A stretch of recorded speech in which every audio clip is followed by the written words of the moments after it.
Hello दोस्तों, मैं देवांश प्रजापति एक बार फिर से स्वागत करता हूं आपका अपने चैनल देवांश क्लासरूम में। दोस्तों, हमने अपनी सीरीज स्टार्ट करी थी कार्डियोमायोपैथीज की। तो कार्डियोमायोपैथीज में से जो उसके 3 टाइप्स है, उसमें से जो उसके 2 टाइप है हमारे डायलेटेड कार्डियोमायोपैथी और हमारी हाइपरट्रॉफिक कार्डियोमायोपैथी, हम उसके बारे में पढ़ चुके थे। ठीक है, लेक्चर अपलोड हो चुके हैं उसके दोनों। तो आज हम बात करेंगे उसका 3rd पार्ट जो है हमारा रिस्ट्रक्टिव कार्डियोमायोपैथी। कार्डियोमायोपैथी के बारे में मैंने आपको बता दिया था कि कार्डियोमायोपैथी वर्ड का मतलब होता है कि हार्ट की जो मसल्स है उसमें होने वाली जो डिजीज है उसको हम कहते हैं कार्डियोमायोपैथीज। ठीक है, तो आज जो है हमारा वो है रिस्ट्रक्टिव कार्डियोमायोपैथी। तो रिस्ट्रक्टिव कार्डियोमायोपैथी में क्या होता है, तो देखिए जो हमारा नॉर्मल हार्ट है उसमें क्या होता है, एक तो हमारा सिस्टोल की प्रोसेस होती है और एक होता है हमारा डायस्टोल।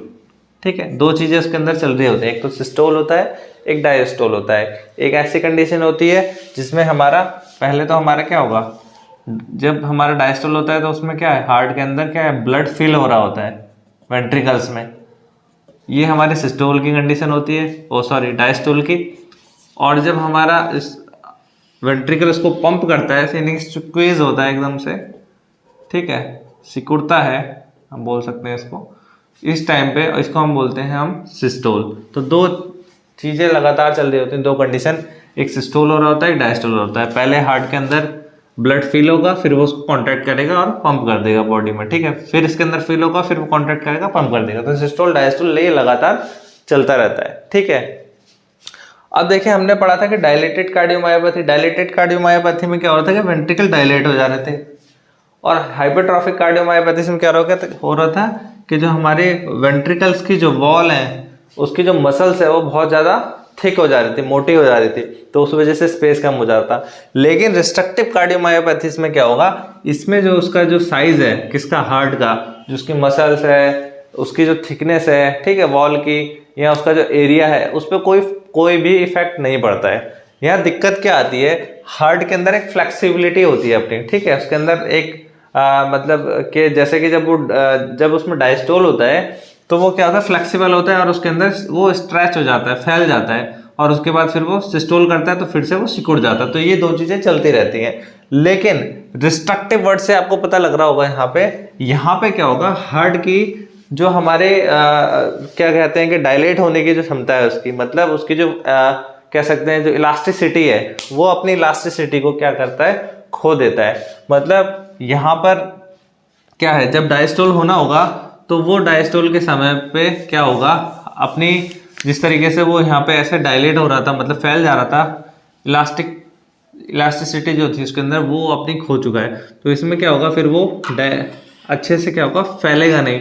तो उस वजह से क्या होगा, यहाँ पे ब्लड के जो वेंट्रिकल है हमारा, उसमें ब्लड की फिलिंग जो है पहले से के मुकाबले क्या होगी, कम होगी। देखिए यहाँ ज़्यादा हो रहा था क्योंकि वो आराम से उसके अंदर इलास्टिसिटी थी, तो उस वजह से क्या हो रहा था, वो आराम से फैल जा रहा था। लेकिन यहाँ पे वो अपनी इलास्टिसिटी को खो चुका है, उस वजह से क्या होता है, यहाँ पे डायस्टोल क्या है, प्रॉपर नहीं हो पाता है। तो एक प्रकार का ये क्या है, हमारा रिस्ट्रक्टिव कार्डियोमायोपैथी जो है वो एक प्रकार का क्या है, डायस्टोलिक फेलियर है। क्या है, डायस्टोलिक डिसफंक्शन कह सकते हैं इसको हम, डायस्टोलिक डिसफंक्शन है।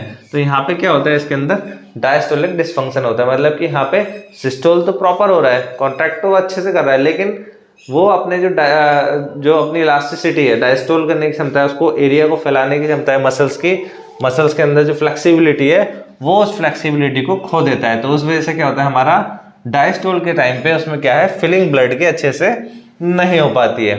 ठीक है, समझ रहे हैं आप। तो यहाँ पे सीधी मोटी मोटी बात यह है कि यहाँ पे हार्ट क्या हमारा रिस्ट्रक्टिव हो गया, उसकी जो मसल्स है वो अपनी इलास्टिसिटी एक प्रकार से खो चुका है, और उसके वजह से वो अच्छे से डायलेट नहीं हो पा रहा है। और डायस्टोल के समय क्या है, उसमें फिर क्या होगा, एरिया कम मिलने की वजह से उसमें ब्लड क्या है, पूरी तरह से फिल नहीं हो पाएगा, और जब ब्लड कम फिल होगा तो वो आगे भी पंप कम करेगा। ठीक है, देखिए यहाँ पे जब जो उसकी कॉन्ट्रैक्ट करने की जो पावर है उसमें कोई कमी नहीं है, वो एकदम नॉर्मल है, वॉल का साइज, शेप, सब कुछ नॉर्मल है, लेकिन बस यह है कि जो उसकी इलास्टिसिटी है वो उसको खो चुका है। ठीक है, तो यहाँ पे इसका क्या कॉज है, ठीक है, सबसे मेन तो इसका इडियोपैथिक है, कि इसका अभी तक जो है मेन कॉज किसी को अभी तक पता नहीं है।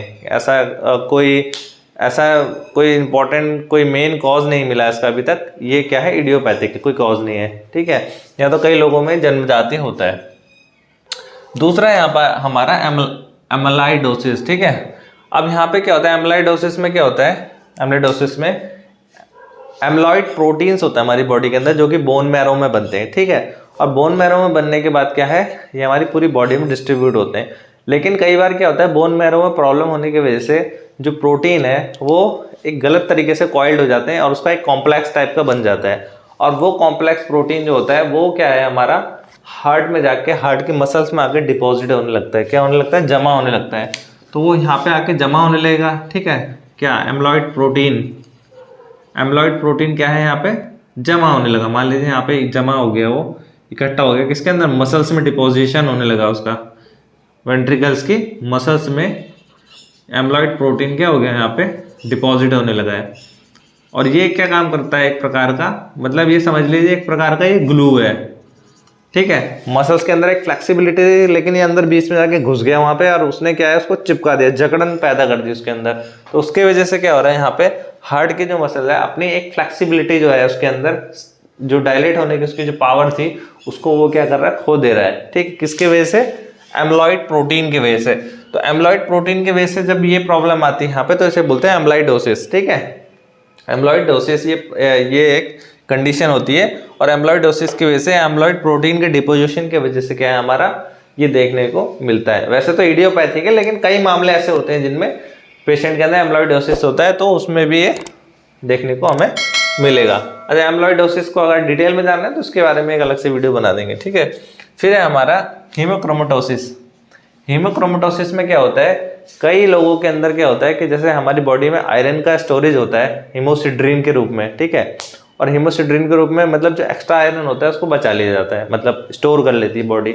और जब एक प्रॉपर अमाउंट में, मतलब जितनी हमें रिक्वायरमेंट होती है स्टोर करने की, जब वो रिक्वायरमेंट पूरी हो जाती है तो इंटेस्टाइन से क्या होता है, आयरन का एब्जॉर्प्शन जो है वो रुक जाता है, ठीक है। क्या होता है, रुक जाता है। और इसे रोकने के लिए हेप्सिडिन जो है एक केमिकल होता है या प्रोटीन कह सकते हैं, वो रिलीज होता है हमारे लीवर से, जो कि फेरोप्रोटीन के होते हैं। ये इंटेस्टाइन से आयरन को लेके, मतलब उसको ले जाते हैं, मतलब स्टोरेज के लिए, तो उसको ब्लॉक कर देता है। ये नॉर्मल प्रोसेस चल रही होती है बॉडी के अंदर के, जितने अमाउंट में आयरन चाहिए उतना अमाउंट मिलने के बाद वो उसको स्टॉप कर देता है। लेकिन कई लोग ऐसे होते हैं जिनके अंदर वो हमारा क्या, जो हेप्सिडिन है वो क्या है, प्रॉपर नहीं बनता है। तो उसके ना बनने की वजह से क्या होता है, बॉडी के अंदर हमारे आयरन का जो है स्टोरेज जो है वो बहुत ज़्यादा हो जाता है। और वो आयरन क्या है, डिपॉजिट हो जाता है हमारे हार्ट की मसल्स के चारों ओर आके जो कि हमारा क्या हो गया, आयरन का डिपोजिशन हो गया, किसका, हीमोसिड्रीन के रूप में उसका डिपोजिशन हो जाता है, किसमें, हार्ट की मसल्स में। और जब इसके हार्ट की मसल्स में डिपोजिशन हो जाता है तो वो हमारा क्रिएट करता है क्या, रिस्ट्रक्टिव कार्डियोमायोपैथी को, ये प्रॉब्लम को क्रिएट करता है। तो इस कंडीशन को हम बोलते हैं हीमोक्रोमेटोसिस, ठीक है, कि आयरन का एक्स्ट्रा डिपोजिशन हो रहा है। फिर हमारा एक कंडीशन ऐसी होती है, देखिए कई पेशेंट ऐसे होते हैं, मान लीजिए उनके मीडियस्टिनम में या उनके लंग में कोई ट्यूमर है, कैंसरस ट्यूमर है, और वो रेडियोथेरेपी करा रहा है, मतलब रेडिएशन के थ्रू उसके ट्यूमर का क्या है, ट्रीटमेंट चल रहा है। तो उसके वजह से क्या होता है कि क्योंकि पेशेंट का पूरा जब चेस्ट रेडिएशन के संपर्क में आएगा तो क्या होता है, ट्यूमर तो चलो ठीक है उसको डैमेज कर रहा है, उसके साथ साथ कई बार क्या होता है कि हमारे हार्ट की जो मसल्स है उसमें भी रेडिएशन की वजह से फाइब्रोसिस हो जाता है। और उस फाइब्रोसिस होने की वजह से क्या होता है, हमारा डिस्ट्रक्टिव कार्डियोमायोपैथी के चांस होते हैं, ठीक है। फिर है हमारा सार्किडोसिस। तो सार्किडोसिस में क्या होता है कि जो हमारे इन्फ्लामेटरी सेल्स होती हैं, वो इन्फ्लामेटरी सेल्स क्या होती हैं, उनका डिपोजिशन हो जाता है किसमें, हार्ट की मसल के अंदर। सार्किडोसिस में क्या होगा, इन्फ्लामेटरी सेल का डिपोजिशन हार्ट की मसल में हो जाएगा और वो एक ग्लू लाइक काम करेगी और उसकी जो फ्लेक्सिबिलिटी है उसको क्या करेगी, उसमें प्रॉब्लम क्रिएट करेगी। फ्लेक्सिबिलिटी उसकी वजह से हार्ट के मसल्स की कम हो जाती है, इस वजह से डायस्टोलिक डिसफंक्शन होता है। तो ये इसके कुछ मेन कॉज थे जो मैंने आपको बताए। एक तो मेन कॉज तो आप ये कह सकते हैं अभी तक पता ही नहीं है, इसका इडियोपैथिक होता है, और जो कुछ रिलेटेड है जिसकी वजह से ये देखने को मिलता है वो मैंने आपको यहाँ बताया है कि एमाइलॉइडोसिस की वजह से हो सकता है ना, हीमोक्रोमेटोसिस की वजह से हो सकता है, रेडिएशन की वजह से हो सकता है, सार्किडोसिस की वजह से हो सकता है, ठीक है। चलिए इतना हमने पढ़ लिया। अब है इसका कॉम्प्लिकेशन कि भाई डायस्टोलिक डिसफंक्शन तो हो गया, मान लीजिए वो आराम से डायलेट नहीं कर पा रहा है, इस वजह से डायलेट ना होने की वजह से उसमें डायस्टोलिक डिसफंक्शन हो रहा है और उसकी वजह से कार्डियक आउटपुट वगैरह भी कम हो रहा है हमारा। तो प्रॉब्लम क्या क्या हमें देखने को मिलेगी, तो देखिए अगर ये अच्छे से डायलेट नहीं होगा, मतलब इसके अंदर फ्लेक्सिबिलिटी खो गई है, तो उसकी वजह से हमारा क्या है, हमारा क्या होगा, एंड डायस्टोलिक वॉल्यूम क्या हो जाएगी, कम हो जाएगी। एंड डायस्टोलिक वॉल्यूम क्या होती है, मतलब डायस्टोल के लास्ट में कितना वॉल्यूम इसमें है।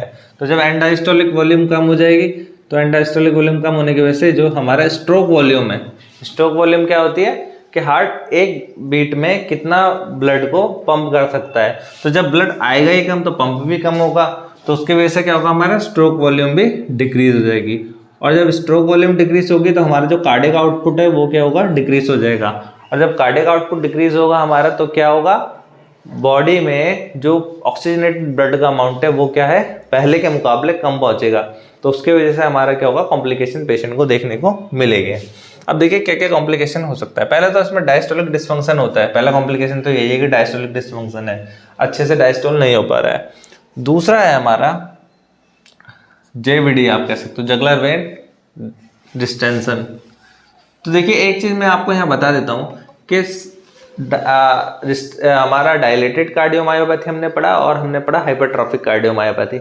ये दोनों कार्डियोमायोपैथी हमें मैक्सिमम देखने को मिलती थी लेफ्ट हार्ट में या लेफ्ट वेंट्रिकल में, लेकिन अगर हम बात करें रिस्ट्रक्टिव कार्डियोमायोपैथी की, तो ये हमें देखने को मिलती है बहुत ज़्यादा, 90% देखने को मिलेगी हमें राइट हार्ट में। किस में देखने को मिलेगी, राइट हार्ट में। अब राइट हार्ट में देखने को सबसे ज़्यादा मिलती है। अब देखिए यहाँ क्या होगा, जब यहाँ पे ये अच्छे से डायलेट नहीं होगा तो यहाँ पे क्या होगा, वॉल्यूम क्या होगी, वॉल्यूम क्या होगी, यहाँ पे जितनी आनी चाहिए उतनी वॉल्यूम को ये स्टोर नहीं कर सकता, क्योंकि ये डायलेट हो नहीं पा रहा है अच्छे से। इसकी जो है हमारी जो फ्लेक्सिबिलिटी है वो कम हो गई है। तो जितना ब्लड इसको स्टोर करना चाहिए उसकी कैपेसिटी क्या हो गई, कम हो गई है। लेकिन पीछे से जो ब्लड है आ रहा है हमारा, कहाँ से, सुपीरियर वेना कावा से।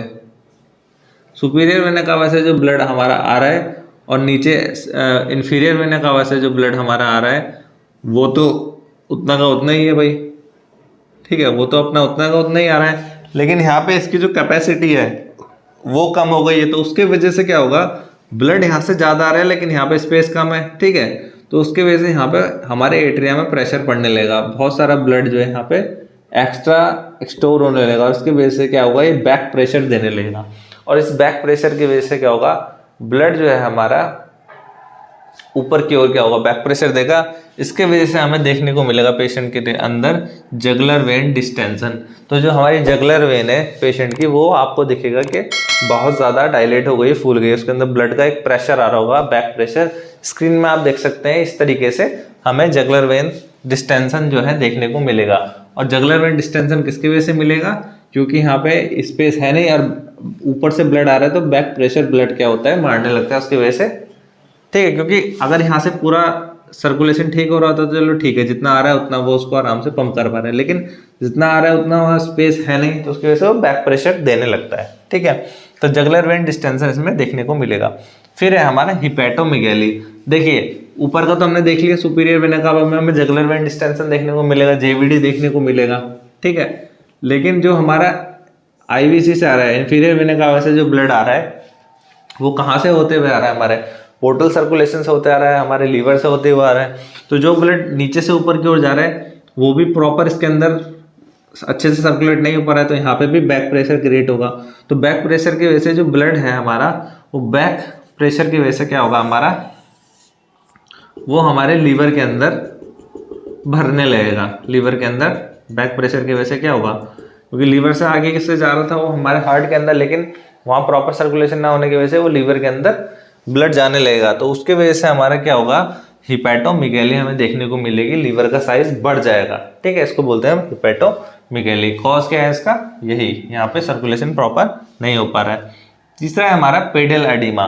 देखिए जो नीचे से ब्लड आ रहा है वो अच्छे से हार्ट के अंदर नहीं पहुंच पा रहा है, उसको अच्छे से पंप नहीं कर पाएगा क्योंकि स्पेस नहीं है। तो बैक प्रेशर की वजह से ब्लड जो है अपना आगे की जगह उल्टा प्रेशर मार रहा है, नीचे की ओर जाने लग रहा है, तो उसकी वजह से हेपेटोमेगाली भी होगी और पेडियल एडिमा भी होगा। पेडियल एडिमा में क्या होता है, एंकल्स वगैरह में और लेग्स में क्या है, पेशेंट के एडिमा हो जाता है, स्वेलिंग आ जाती है। ठीक है, फिर है हमारा प्लूरल एडिमा।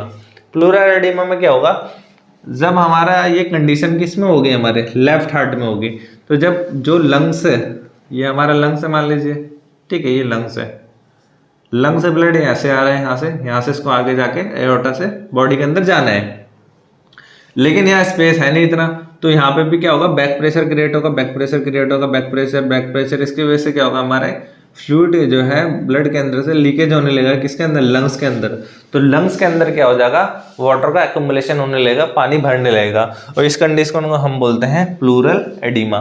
प्लूरल एडिमा किस कंडीशन में देखने को मिलेगा, रिस्ट्रिक्टिव कार्डियोमायोपैथी, वो भी लेफ्ट हार्ट साइड में। ठीक है, फिर है हमारा ऑर्थोपनिया। ऑर्थोपनिया मैंने पढ़ा भी दिया है, पहले लेक्चर बना रखा है। ऑर्थोपनिया की ऐसी कंडीशन होती है जिसमें पेशेंट अगर बैठा है, ठीक से उठ के बैठ गया तो ठीक है, लेकिन जैसे वो लेटने के लिए जाएगा उसको क्या होगा, प्रॉब्लम होती है सांस लेने में, डिस्निया उसको होने लगेगा। और उसका मेन कारण क्या होता है, जब वो जैसे लेटने जाएगा तो क्या होगा, हार्ट की तरफ सर्कुलेशन बढ़ता है और फिर उसके वजह से लंग्स के अंदर फ्लूइड का एक्युमुलेशन होने लगता है, प्लूरल एडिमा बढ़ने लगता है, इस वजह से उसको प्रॉब्लम होती है। ठीक है, तो ऑर्थोपनिया में देखने को मिलेगा। फिर है हमारा एट्रियल डायलिटेशन। देखिए ब्लड यहाँ से लगातार आ रहा है, यहाँ पे प्रेशर बहुत ज़्यादा है, तो लगातार प्रेशर किसके ऊपर भी पड़ रहा है हमारा, किसके ऊपर, एट्रिया के ऊपर। तो एट्रिया के ऊपर बहुत ज़्यादा प्रेशर पड़ेगा, ब्लड का बैक प्रेशर पड़ेगा, तो इसकी वजह से क्या होता है, ये भी अपने साइज को बढ़ा लेता है, तो इसमें क्या होगा, एट्रिया के अंदर डायलिटेशन देखने को मिलेगा, एट्रिया का साइज हमारा बढ़ जाता है, तो एट्रियल डायलिटेशन इसमें देखने को मिलता है। फिर है हमारा मिट्रल वॉल और ट्राइकस्पिड वॉल रिगर्जिटेशन। देखिए जब एट्रिया का साइज बढ़ेगा यहाँ पे, तो एट्रिया का साइज बढ़ने की वजह से क्या होगा, वो स्ट्रेच होने लगेगा, फैलने लगेगा। तो जब ये स्ट्रेच होगा, फैलेगा, तो जो हमारे यहाँ पे हमारा कौन सा वॉल्व है, ये हमारा मिट्रल वॉल्व है, तो मिट्रल वॉल्व के बीच में क्या होगा, गैप बढ़ जाएगा। ये मिट्रल वॉल्व है, पहले इस तरीके से बंद हो जा रहे थे, लेकिन स्ट्रेच होगा, जब एट्रिया का साइज बढ़ेगा तो बीच में गैप बढ़ जाएगा। तो इस गैप की वजह से क्या होगा, जो ब्लड यहाँ से आगे इधर जाना चाहिए वो पीछे की ओर बैक प्रेशर मारेगा, और इसके अंदर भी कुछ ब्लड बैक जाने लगेगा, किसके अंदर, एट्रिया के अंदर। तो उसकी वजह से क्या होगा, मिट्रल रिगर्जिटेशन होगा, मिट्रल वॉल में क्या होगा, रिगर्जिटेशन होगा। और यही कंडीशन होगी हमारी ट्राइकस्पिड वॉल के साथ भी, यहाँ पे भी रिगर्जिटेशन होने लगेगा, मतलब बैक प्रेशर, मतलब ब्लड का जो ये इस तरीके से इसका रास्ता है, ये बैक भी यहाँ से जाने लगेगा, क्योंकि पूरी तरह से वॉल्व क्या है, क्लोज नहीं हो रहे हैं। और क्यों क्लोज नहीं हो रहे हैं, क्योंकि जब एट्रिया का साइज बढ़ गया तो वो स्ट्रेच हो गया, उनके बीच में गैप बढ़ चुका है, तो उसकी वजह से हमें मिट्रल वॉल और ट्राइकस्पिड वॉल में रिगर्जिटेशन देखने को मिलेगा। फिर है हमारा एट्रियल फिब्रिलेशन। देखिए जब एट्रिया का साइज बढ़ जाता है और आगे अच्छे से वो उसको पंप नहीं कर पा रहा है, तो इस वजह से क्या होता है, एट्रियल फिब्रिलेशन होने लगता है। एट्रियल फिब्रिलेशन में क्या होता है कि इसका एट्रियल मतलब एट्रिया में जो सिस्टोल है वो बहुत ज़्यादा होने लगता है, उसकी जो मतलब इम्पल्स होता है उसके अंदर वो बहुत ज़्यादा जनरेट होने लगता है, इसको हम बोलते हैं हम एट्रियल फिब्रिलेशन। फिर है increase risk of ambulance. Increase risk of ambulance, देखिए यहाँ पे जब एट्रिया का साइज बढ़ गया है और इसके वजह से क्या होगा, यहाँ पे बहुत देर तक ब्लड क्या है, क्योंकि ब्लड आगे अच्छे से जा नहीं पा रहा है, तो यहाँ पे ब्लड रुकने के बहुत ज़्यादा चांस होते हैं। क्या चांस होते हैं, ब्लड के काफ़ी देर तक रुकने के चांस होते हैं, बहुत देर तक वहाँ पे रुका हुआ रहता है क्योंकि अच्छे से पंप नहीं हो रहा है। तो उस वजह से क्या होता है, यहाँ क्लॉट बनने के बहुत ज़्यादा चांस होते हैं कि एम्बुलेंस बन जाए या कोई क्लॉट बन जाए, और हो सकता है कि वो क्लॉट आगे आके फंस भी सकता है, तो क्लॉट बनने के यहाँ पे बहुत ज़्यादा चांस होते हैं। तो इंक्रीज रिस्क ऑफ एम्बुलेंस, ठीक है। उसके बाद है हमारा S3 S4 साउंड, ठीक है। तो जो हमारा रिगर्जिटेशन है, इस रिगर्जिटेशन की वजह से S3 साउंड आती है, और हमारा एट्रियल किक की वजह से क्या होती है, एक्स्ट्रा साउंड आती है, उसको बोलते हैं S4 साउंड। तो S3 और S4 साउंड के बारे में डायग्नोसिस के बारे में, ये डिजीज के बारे में हमने पढ़ तो लिया है, लेकिन इसको डायग्नोस कैसे करेंगे। तो डायग्नोस करने के लिए हम ये एक्सरे कर सकते हैं, ठीक है। एक्सरे हम कर सकते हैं, एक्सरे में हमें पता लग जाएगा कि हमारा एट्रिया का डायलेशन हुआ है कि नहीं हुआ है। 12 लीड ECG कर सकते हैं, 12 लीड ECG से भी एट्रियल फिब्रिलेशन, ये सब चीज़ें, बहुत सारी चीज़ें पता लग जाती हैं। फिर है इको से बहुत ही काफ़ी हद तक क्लियर हो जाता है कि हमारा रिस्ट्रिक्टिव कार्डियोमायोपैथी है या नहीं। फिर है हमारा कार्डियक एमआरआई हम करा सकते हैं यहाँ पे। कार्डियक एमआरआई में भी हमें काफ़ी कुछ पता लगता है। फिर है हमारा कार्डियक कैथेटराइजेशन।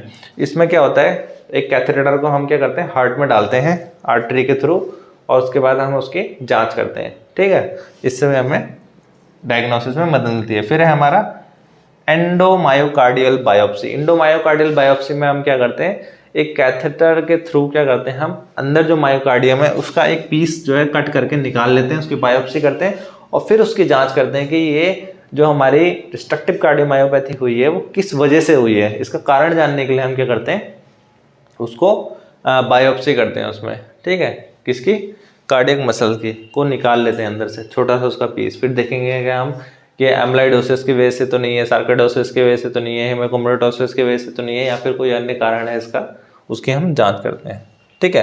तो ये था हमारा इसका डायग्नोसिस का क्राइटेरिया। फिर हम बात करेंगे इसके ट्रीटमेंट की। अब देखिए ट्रीटमेंट में हम क्या करेंगे, एंड डायस्टोलिक वॉल्यूम को हमें बढ़ाना है। एंड डायस्टोलिक वॉल्यूम क्या हो गई, यहाँ पे कम हो गई है, तो एंड डायस्टोलिक वॉल्यूम को हमें बढ़ाना है। देखिए यहाँ से जितना ब्लड हमारा आ रहा है उतना आगे नहीं जा पा रहा है, क्योंकि फ्लूइड का क्या है, ओवरलोड हो रहा है यहाँ पे। तो उस ओवरलोड को हमें क्या करना है, कम करना है। तो हमें सोडियम का यूज़ कम करना है, ठीक है, सोडियम सॉल्ट का इंटेक जो है पेशेंट का कम करना है। वाटर का इंटेक कम करना है, किसका, वाटर का। पेशेंट को बोलना है कि वो एक सीमित मात्रा में ही जल का प्रयोग करे, ठीक है, ज़्यादा, क्योंकि ओवरलोड जब होगा तो उस पर ज़्यादा हार्ट पे प्रेशर पड़ेगा।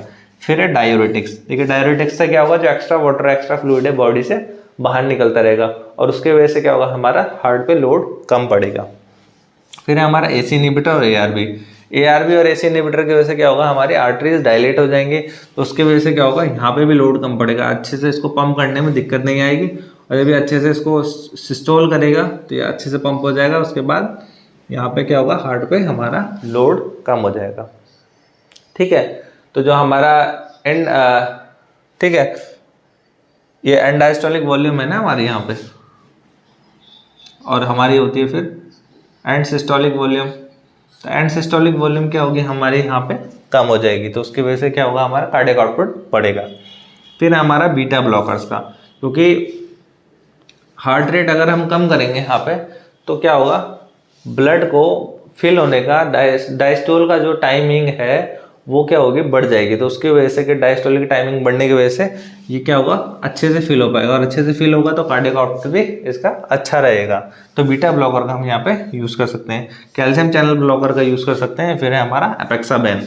एपेक्साबेन क्या है, हमारा एक एंटी कोगुलेंट होता है। मैंने बताया आपको यहाँ पे क्लॉट बनने का बहुत ज़्यादा चांस होते हैं, तो उस क्लॉट बन गया है, अगर क्लॉट की वजह से वो आगे फंस ना जाए कहीं पे, ठीक है, तो उस वजह से पेशेंट की डेथ भी हो सकती है। तो इस वजह से हम पेशेंट को क्या है, एपेक्साबेन, ये क्या होते हैं हमारे एंटीकोगुलेंट, इनका भी हम यूज़ कर सकते हैं। तो ये था हमारा रिस्ट्रिक्टिव कार्डियोमायोपैथीज के बारे में, क्या इसके कॉज हैं, क्या कॉम्प्लिकेशन थे, डायग्नोसिस और ट्रीटमेंट के बारे में हमने पढ़ लिया है। तो हमारा जो कार्डियोमायोपैथी वाला जो ये सीरीज़ है ये यहीं पे फिनिश होती है। तो यहाँ पे इसमें से अगर इससे रिलेटेड आपको किसी जगह पे कोई प्रॉब्लम हो तो आप कमेंट बॉक्स में कमेंट कर सकते हैं, क्वेश्चन पूछ सकते हैं। और अगर चैनल पे पहली बार आए हैं, नए हैं, तो चैनल को सब्सक्राइब ज़रूर करें और वीडियो को शेयर ज़रूर करें। So thank you very much.